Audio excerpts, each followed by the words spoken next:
I am going to show you a quick summary of how to paint a detailed, realistic portrait of a wolf using oil paint. My name is Carla Grace. I am a wildlife artist. I work full-time with acrylic and oil paint, focusing mostly on my own originals, but I also teach my process so that other artists may level up their wildlife practice too. So today I am going to be focusing on a particularly realistic wolf portrait.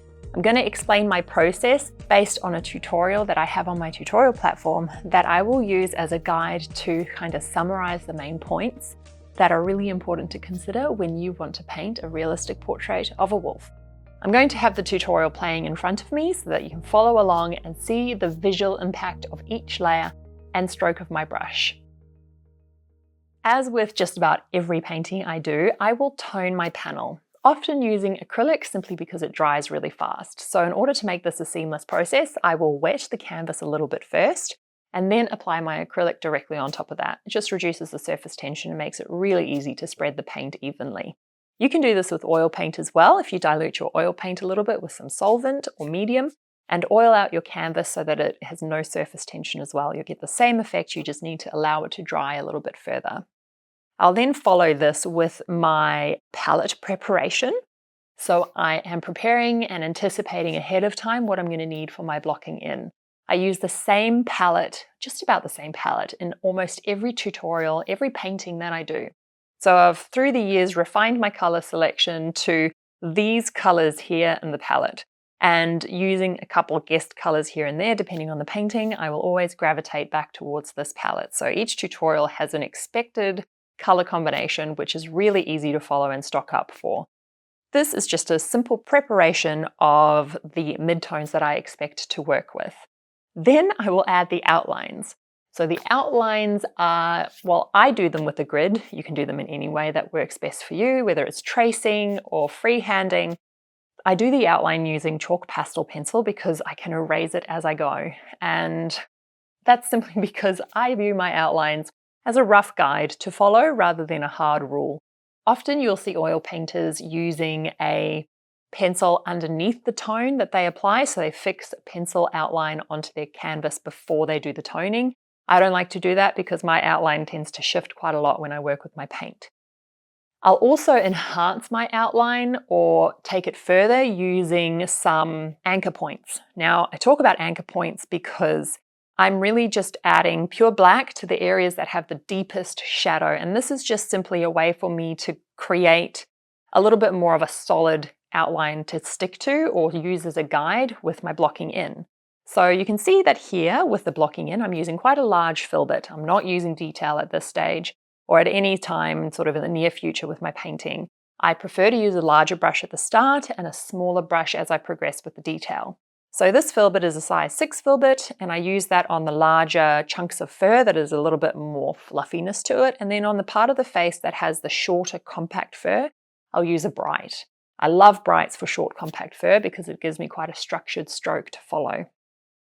Since eyes and areas such as the nose can very quickly become the focal areas of the painting, I like to do that first before really evolving the rest of the layers in the artwork. So I'll make sure that the eyes and the nose are proportionately and structurally in the right place before I start building up the structure and content of the rest of the portrait.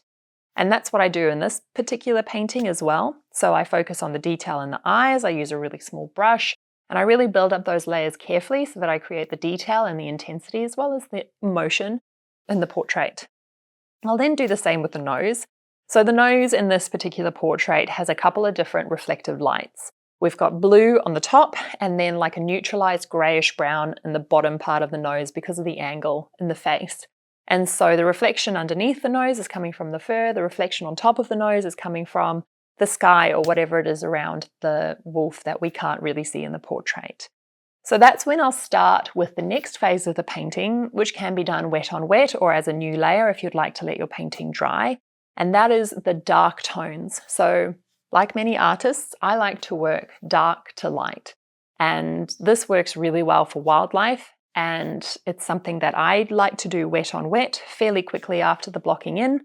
And it allows me to build up layers and almost use my painting as a palette. So I mix my colors according to how they appear on the painting. So once I've added the dark tones across the entire portrait, I'll then start bringing in some lighter opaque colors. So on the side of the face that is in the light, these are going to be quite intense, especially when you see them compared to all those darker colors, which are darker than what they actually need to be. But I like to have that as a ballpark sort of value structure to follow, because then I can work the midtones based off of how the highlight appears versus how the shadows appear. So I can get my mid-range colors fairly easily when I'm working like this. Then I start bringing in the next sort of value range on the shadow side, which is the next step up from the darker tones that we've been working with. And I just roughly bring in these details. I'm not looking at accuracy, I'm looking at texture and building up those values. At this point, I let it dry so that I can then come in with a glaze, which is what I like to do, especially in the areas where you need to create warmer colors that you weren't able to get with your opaque mixes. Glazes are really great for correcting tonal values and creating shadow in a very thin application of paint so that you can build up those lighter tones again, especially in the thick fur here, which I'm using first a larger filbert and then going to a smaller liner to create those single hairs. The change in the contrast in thick fur happens quite quickly. So that is something that I get in quite a lot of detail and explain quite thoroughly to you, because thick fur is really fun to paint. Then we've got a slightly different type of fur. It's still that really thick, beautiful, luscious fur, but it's under the chin. So it's a different angle, it's pointing down. And we've got several layers of that as well, going from thick, longer fur to shorter, more compact fur on the cheek. We've also got really scraggly, kind of tough looking fur. Obviously the wolf has gone swimming recently and the fur is still all clumped, or something has happened there that's resulted in some sticky textures. And I've focused on creating those clumps of fur, again going from a larger brush to a shorter brush, building the layers from dark to light, only bringing in those fine hair details with a liner right at the end of the painting process. So it's a really great example of how you can build the illusion of detail without actually having to paint every single little hair and create the detail from the start of your layering process to the end. We only focus on detail right at the end. So again, I've got another process here with glazing, and this is really important to embrace and use in your practice, because glazing is like a secret weapon when it comes to color correction and color accuracy. So you can create those more warm, deeper, vibrant tones just using your glaze if you're not able to get it in your color mixes. So you don't have to get your color mixing perfect from the start. You can rely on the layers and using glazes to your advantage to do this for you. I bring the background in before I finish the edge of the portrait here, where the fur disappears into the shadows in the background. And that's because once you've added your background, you're not going to overlap the hairs. So you want to overlap the hairs on top of whatever it is that you choose the background to be. That way you've got a beautiful blend and you can control the overlap of those hairs more evenly. So that works quite nicely. And obviously I use my liner right at the end to create those really fine, beautiful flyaway hairs that disappear into the background. I use my liner for not only the long hairs, but the short hairs as well. I just really like the way it controls and the way I'm able to create those details. So as I progress across the face of this wolf, you can tell I'm working section by section so that we're focusing on specific types of fur in a consecutive order, so it's easy to follow. And the forehead here and the nose, the fur goes from short, compact, and it actually changes direction quite a lot. So that's quite interesting to explain in more detail, because instead of relying on the texture of the brush, I'm actually using my wrist and the brush control to create all these different curves and bends in the hairs, which is really great and important to learn and master so that wildlife fur becomes a really easy thing to assess and create realistically. One of the most important things to really consider in a painting like this, where we've got high contrast, light and dark, is that the intensity of the shadow in your portrait is going to be offset by the intensity of the light in your portrait as well. So I've made sure to enhance the light on the right-hand side of the face so that the shadow on the left also appears further enhanced.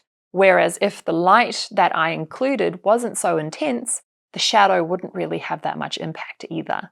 So you're able to really intensify these elements on your own with your own artistic license and make it work for your portrait in a way that you might not get in a reference photo. We're not overdoing the exposure. We're just focusing on those key bits of light in the portrait that really take the finished painting to a whole new level. If you would like to see more about this tutorial in further depth, please follow the link in my description to my tutorial platform where you can see this tutorial and many more that will hopefully be helpful to you as a wildlife artist in your practice, whether it is acrylic or oil paint. Thank you so much for joining me today, and I look forward to seeing you in the next one.